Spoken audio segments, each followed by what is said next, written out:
protestës të shtunën dhe e dyta, a do të vazhdoni protestat sërish me Molotov? Edhe njëherë. Edhe njëherë si the, tani këtu unë me kënaqësi do u përgjigjem pyetjeve të gjithave dhe nuk është se s'qëndrojnë, por do përgjigjem, nuk do ta përdor unë, nuk do ta keq përdor këtë tribunë këtu për dhënë çdo lloj përgjigje, këtu jap përgjigje vetëm për ato që lidhen me Altin Troplinin dhe me Irenën me 5 mbiemra. Për të tjerat ju garantoj se çdo... Jo, këtu jo. Për të tjera ju garantoj se në seli, në konferencë shtypi, unë përgjigjem çdo pyetje. Kurse këtu do të ruaj këtë profil.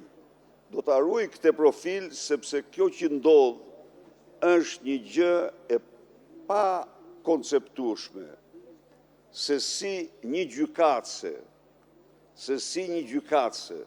e quajtur gjykatëse, një delinkuente par excellence, arrin t'i bëj kukumalen një shteti të tërë.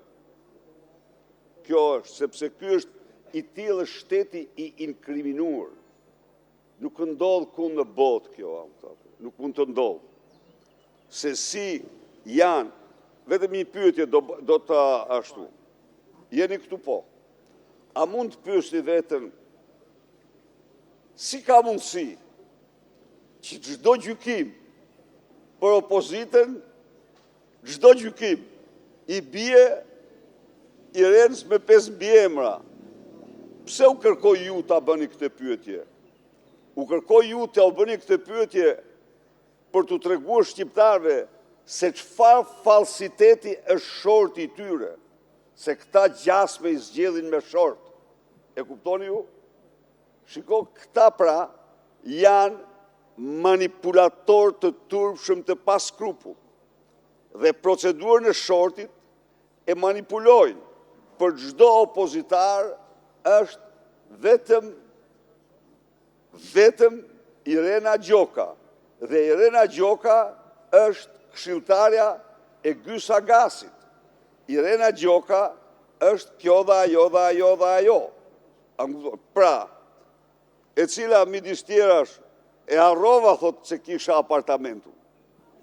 Nuk e deklaron. Harrova, thot, e harrova atë, po. Ose nuk i di ato 2 garazhet, kishin dal nga mendja 2 garazhe. Pra, e kuptoni ju se çfarë fytyre kanë këta, cila është fytyra e vërtetë e tyre.